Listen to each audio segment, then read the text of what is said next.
The Galaxy S8 crams a 5.7-inch screen onto a body that feels much smaller than that leads on, and the curves come down to meet the hand better than ever. However, for the Samsung Galaxy S8 Plus, it manages to cram in a 6.2-inch display onto a body that feels kind of decent to handle in one hand. And a few things had to change in order to make this happen, mainly a resolution shift to 2960 by 1440 for an aspect ratio of 18.5 by 9. And the Galaxy S8 Plus manages to get a little bit taller rather than wider in order to accommodate this change.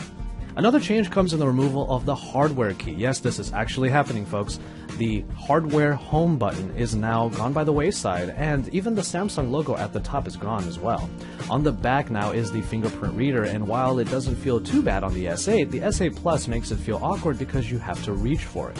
And the change towards more display means soft keys, which means a nav bar and customization. Speaking of software, the latest addition to the Galaxy suite of apps is a whole new layer of assistance called Bixby.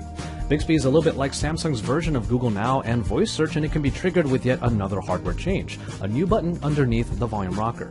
Our time with Bixby only really showed the splash screen where contextual slides are shown, including news stories and calendar entries. However, further actions are available, especially with voice input, which we saw in a demo.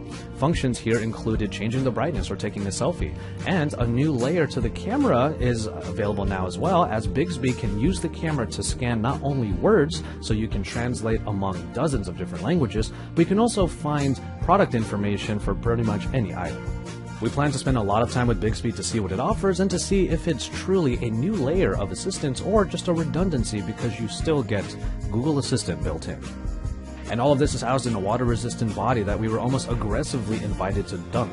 And that body protects a bevy of hardware bits that users have come to expect, a 10nm octa-core processor that Samsung is not really telling us clearly if it's the Snapdragon or the latest Exynos, which is probably going to mean it's a mix of the two, 4GB of RAM, expandable storage, a headphone jack, thank goodness, every sensor and connection type possible, and a 3000 mAh battery for the S8 and 3500 mAh for the S8 Plus.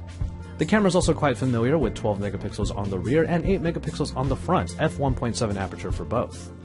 What we were told, however, was that the cameras have gotten better post-processing, so the picture should have an enhancement, but it's more on the software side than just on the sheer specs.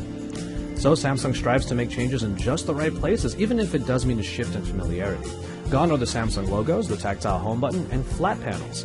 In are Bixby and its new button, a shifted fingerprint reader, and screens that simply don't quit. There are more capabilities that can be unlocked using the Galaxy S8 and S8 Plus, but you have to use their various tools in the Samsung ecosystem, like the Gear 360 and Samsung DeX.